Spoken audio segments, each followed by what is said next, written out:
پاکستان کہتا ہے کہ گولی نہیں چلی، بالکل گولی چلی۔ خان صاحب آج جیل میں اسی لیے ہیں کہ پاکستان میں ہم نے دوبارہ اسی تنخواہ پر نوکری نہیں کرنی جو جماعتیں کرتی ہیں۔ میرے اوپر 23 دہشت گردی کے مقدمے ہیں کہ جی فلاں تاریخ کو لوگ چلے تھے سڑکوں پر، آپ کی شہ سے چلے ہیں۔ آپ کی جو پارٹی ہے یہ اقتدار میں تھی اور یہ اتنی ہی اسٹیبلشمنٹ پرست تھی جتنی ساری پارٹیاں ہیں۔ انہوں نے اگر ایسا کرنا ہوتا تو بہت پہلے وہ جیل سے باہر آ چکے ہوتے۔ عمران خان صاحب کے بارے میں کہیں آپ کو کوئی امید کی کرن نظر آتی ہے؟ کیوں نہیں آتے اسلام آباد؟ ہم نے اب تک اس ملک میں انقلاب کیوں نہیں برپا کیا؟ اس جبر کو جڑ سے اکھاڑ کے کیوں نہیں پھینک دیا؟ ایسے نہیں ہوتا، یہ بچگانہ بات۔ ہم پوڈ کاسٹ کے ساتھ میں ہوں مجاہد حسین۔ آج ہمارا پوڈ کاسٹ تھوڑا منفرد ہوگا۔ اس کی وجہ یہ ہے کہ جو آج ہمارے مہمان ہیں وہ پاکستان کے ایک معروف قانون دان ہیں۔ ان کے والد صاحب بھی پاکستان کی جو وکلا برادری ہے ان کا بہت معتبر نام تھے۔ آج کل وہ ایک پولیٹیکل پارٹی کے سیکرٹری جنرل بھی ہیں۔ یقینی طور پر جو قوانین ہیں یا قانونی امور پر تو میں ان کے ساتھ بات نہیں کر سکتا، وہ مجھے لاجواب کر دیں گے، لیکن سیاسی معاملات میں ہم ان سے بات ضرور کر سکتے ہیں۔ تو آج ہم ان سے سیاسی سوالات بھی کریں گے اور جو صورتحال اس وقت ملک میں ہے اور خاص طور پر جس پارٹی کے وہ سیکرٹری جنرل ہیں، اس پارٹی کے قائد جیل میں ہیں، تو ہم ان سے بہت سے اس حوالے سے بھی سوالات کریں گے۔ بہت شکریہ رائے صاحب، آپ نے بہت شکریہ جی۔ رائے صاحب، 3 دہائیوں سے آپ ملک میں ایک لبرل، آزاد خیال اور ایک بہت ہی جو قانون کی بالادستی پر یقین کرنے والے ماہر قانون کے طور پر جانے جاتے ہیں۔ جس پارٹی کے آپ سیکرٹری جنرل ہیں وہ ایک دائیں بازو کی پاپولسٹ پارٹی بھی ہے، تو کیا سلمان اکرم راجہ بدل گیا ہے یا سیاسی ضرورت ایسی تھی؟ دیکھیں، سیاسی ضرورت تو مجھے کوئی نہیں تھی، سیاست میں آنا کوئی مجبوری تو نہیں تھی نا۔ بہت سے لوگ نہیں آتے سیاست میں، یہ تو ایک اختیاری عمل ہے، آپ فیصلہ کرتے ہیں کہ آپ کو سیاسی عمل میں شامل ہونا ہے، ایک اپنا کردار ادا کرنا ہے۔ لہٰذا اگر میں سیاست میں آیا ہوں، جو کہ ظاہر ہے کہ آیا ہوں، تو سوچ سمجھ کر آیا ہوں، اور پی ٹی آئی میں آنا بھی بالکل ایک سوچا سمجھا قدم ہے۔ دیکھیں، پی ٹی آئی کو جب آپ نے ڈسکرائب کیا، اس کا ایک خاکہ آپ نے جو ایک جملے میں دے دیا کہ یہ دائیں بازو کی پاپولسٹ پارٹی ہے، ایک جماعت جو پاپولر ہے، اور جمہوریت کا تو مطلب ہی یہ ہے کہ جو پاپولر ول ہے اس کو اثر دیا جائے۔ لیکن ظاہر ہے کہ پاپولر ول یا جو ایک عوام کی رائے ہے، جو عوام کی بالادست رائے ہے یا عوام کی اکثریت کی رائے ہے، اس کے مطابق ملک کو چلنا چاہیے، یہ جمہوریت ہے۔ لیکن ایک آئینی جمہوریت میں جو ایک رائے بنتی ہے عوام کی، اس پہ بھی ایک بندش لگائی جاتی ہے۔ عوام کی رائے اگر ایسی ہو کہ آپ نے کسی مذہبی یا نسلی اقلیت کو معطوب کرنا ہے، اس کے ساتھ آپ نے وہ سلوک کرنا ہے جو مساوات پر مبنی نہیں ہے، تو آئین اس کی اجازت نہیں دیتا۔ لہٰذا ایک آئینی جمہوریت میں صرف نمبر نہیں گنے جاتے، نمبر بہت اہم ہے، بالکل اس کے علاوہ تو بات ہی نہیں ہے، کہ جو سب سے مقبول پارٹی ہے، جس کو عوام کا اعتماد حاصل ہے، جو سب سے مقبول لیڈر ہے، اقتدار انہی کو ملنا چاہیے۔ لیکن اقتدار کے استعمال میں ان پہ قدغن یہ ہوگی کہ انہوں نے جو انسانی حقوق ہیں، جو آئینی حقوق ہیں، جو آئین کی بندش ہے، اس کے اندر رہ کے کام کرنا ہے۔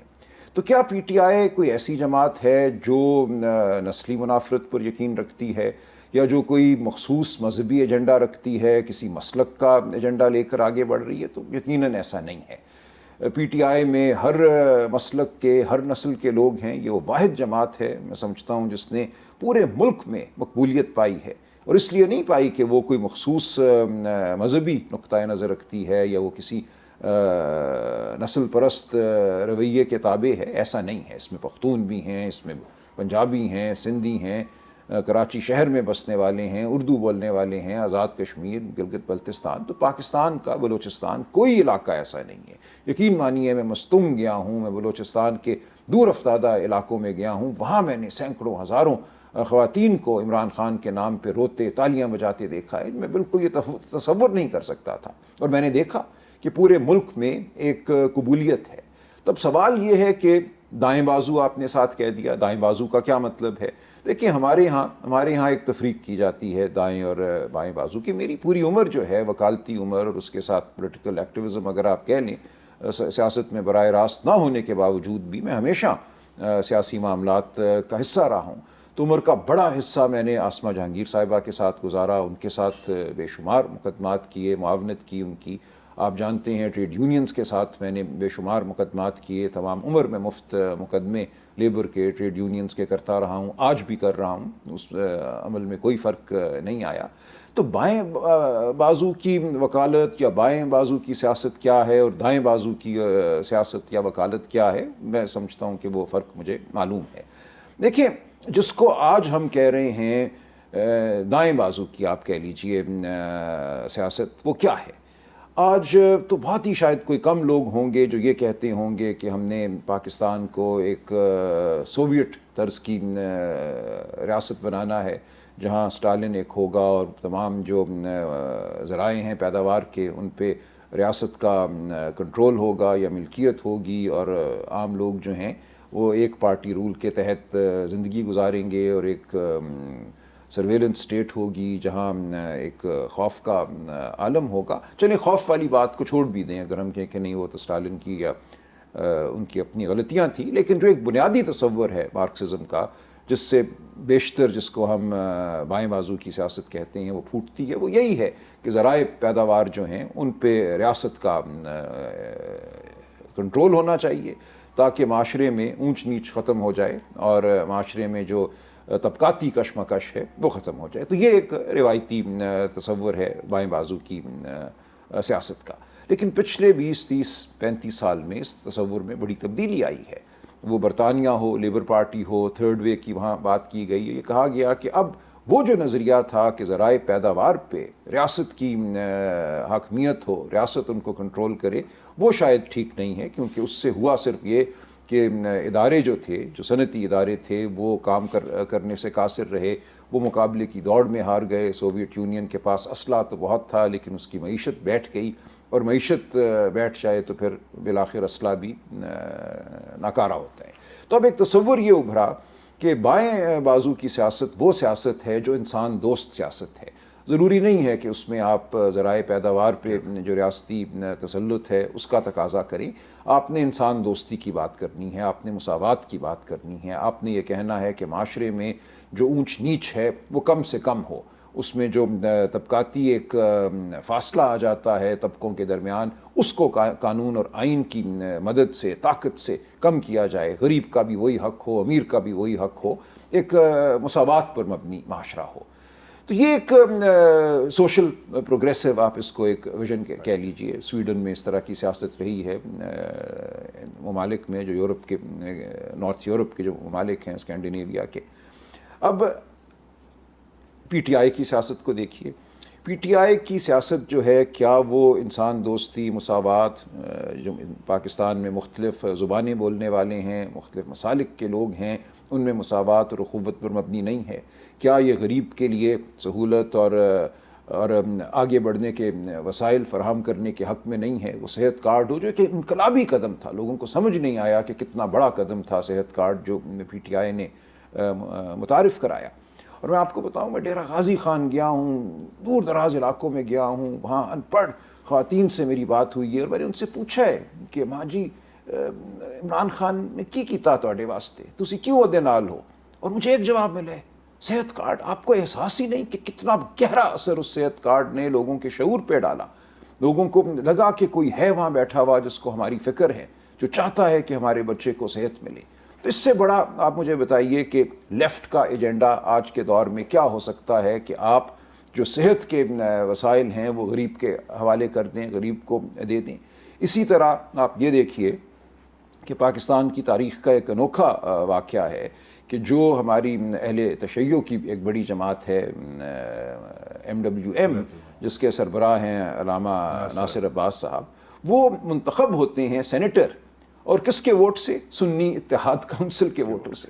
سنی اتحاد کونسل ووٹ کرتی ہے MWM کے علامہ ناصر عباس کے لیے اور ان کو سینیٹر بناتی ہے. اگر آپ پچھلے 30 سال کی پاکستان کی تاریخ دیکھیں، جو یہاں قتل و غارت ہوا ہے مسلک کے نام پر، وہ آپ کے سامنے ہے.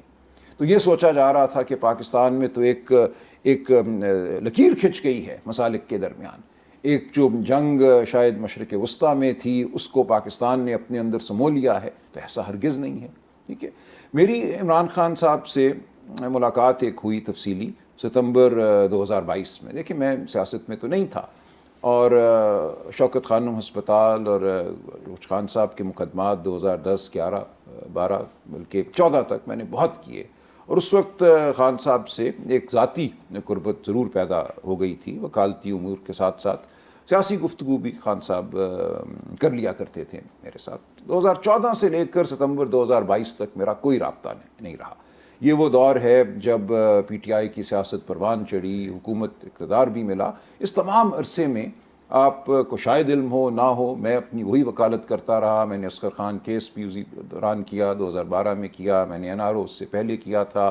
ٹریڈ یونینز کے، لیبر کے مقدمے کرتا رہا، آزادی صحافت کے مقدمے کرتا رہا، پیکا ایکٹ کے خلاف مقدمے کرتا رہا. ہر دور حکومت میں، خواہ وہ پی ٹی آئی کا ہو یا پی ٹی آئی کا نہ ہو، الیکشن کے معاملات میں مقدمات کرتا رہا، وغیرہ وغیرہ. تو جب خان صاحب نے بلایا مجھے، ان سے ملاقات ہوئی ستمبر 2022 میں، تو صورتحال یہ تھی کہ مجھے نظر آ رہا تھا کہ اس ملک پہ جبر کے جو سائے ہیں وہ ایک بار پھر منڈلا رہے ہیں. جو کچھ ہوا اپریل 2022 میں اور اس کے بعد جو منصوبہ بندی بالکل واضح تھی، نظر آ رہا تھا کہ اب آئین، جمہوریت پر ایک حملہ ہے.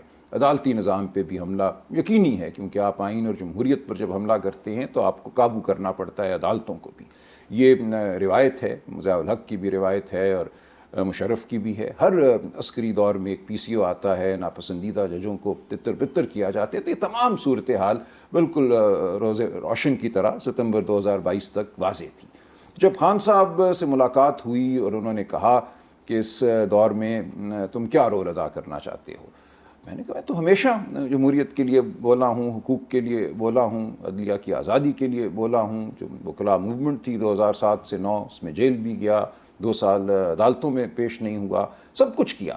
ہر دور میں کبھی آسما جہانگیر کے ساتھ کھڑے ہو کر خواتین کے حقوق کی جنگ لڑی، یہ سب کچھ کرتے رہے ہم.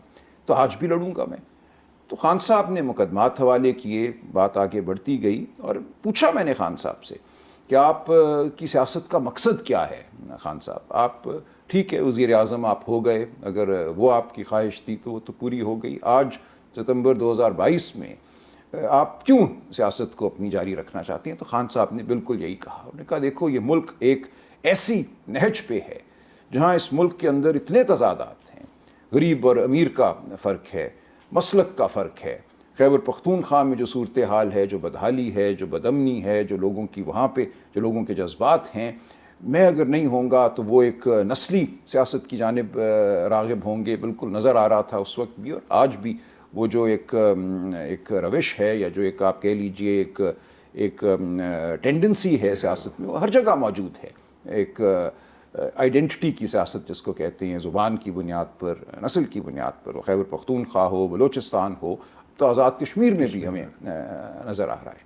تو جب جبر ہو اور جب آپ لوگوں کو قومی دھارے سے دور کر دیں، جو ریاست کے اور جمہوریت کے اور آئین کے جو بنیادی ستون ہیں، جب آپ ان کو مسمار کر دیں، تو پھر یہی رہ جاتا ہے لوگوں کے پاس. فرقہ، مسلک، زبان، اپنی شناخت کے لیے کھڑے ہونا، یہی کچھ رہ جاتے ہیں، اور یہ ایک تباہ کن صورتحال ہوا کرتی ہے قوموں کی زندگی میں. تو خان صاحب نے تفصیل سے مجھ سے بات کی. انہوں نے کہا یہ اس طرف اب اس ملک کو مجھے نظر آتا ہے یہ لے کر جا رہے ہیں، اور میری سیاست ضروری ہے، پہلے سے بھی اب زیادہ ضروری ہے. قدرت نے یہ کیا ہے کہ لوگوں کو مجھ پہ اعتبار ہے، اس نسل کو مجھ پہ اعتبار ہے. پاکستان کے ساتھ میں نے ان کو جوڑ کے رکھنا ہے. جو پاکستانیت کا ہمارا تصور ہے کہ پاکستان ہر ایک کے لیے، قائد اعظم کی 11 اگست 1947 کی تقریر کا بھی ذکر ہوا کہ ہم پاکستان کو مساوات پہ رکھنا چاہتے ہیں، مبنی ایک ریاست. ہم ہر مسلک کے لوگوں کو پاکستان سے جڑا رکھنا چاہتے ہیں، ہم ہر نسل کے لوگوں کو پاکستان سے جڑا رکھنا چاہتے ہیں، اور یہ رول میں ادا کر سکتا ہوں. عمران خان صاحب نے مجھے یہ کہا. قدرت نے میرے ہاتھ میں، انہوں نے کہا، یہ ایک موقع جو ہے مجھے دے دیا ہے کہ میں یہ رول ادا کروں، اس لیے میں سیاست میں ہوں اور سیاست میں رہوں گا. رائے صاحب، آپ نے جمہوریت کی بات کی، عوام کی بات کی، قائد صاحب کا حوالہ دیا اور عمران خان کے ویژن کے بارے میں بتایا. یہ بالکل ایک جمہوری بات ہے، جمہوری جدوجہد ہے. آپ پارلیمنٹ میں بلیو کرتے ہیں، آپ کی پارٹی پارلیمنٹ میں ہے، سارے ایوانوں میں ہے. تو کیا بات ہے کہ آپ کی پارٹی کے پلیٹ فارم سے یہ کہا جاتا ہے کہ جب ہم مذاکرات کریں گے، ہم کسی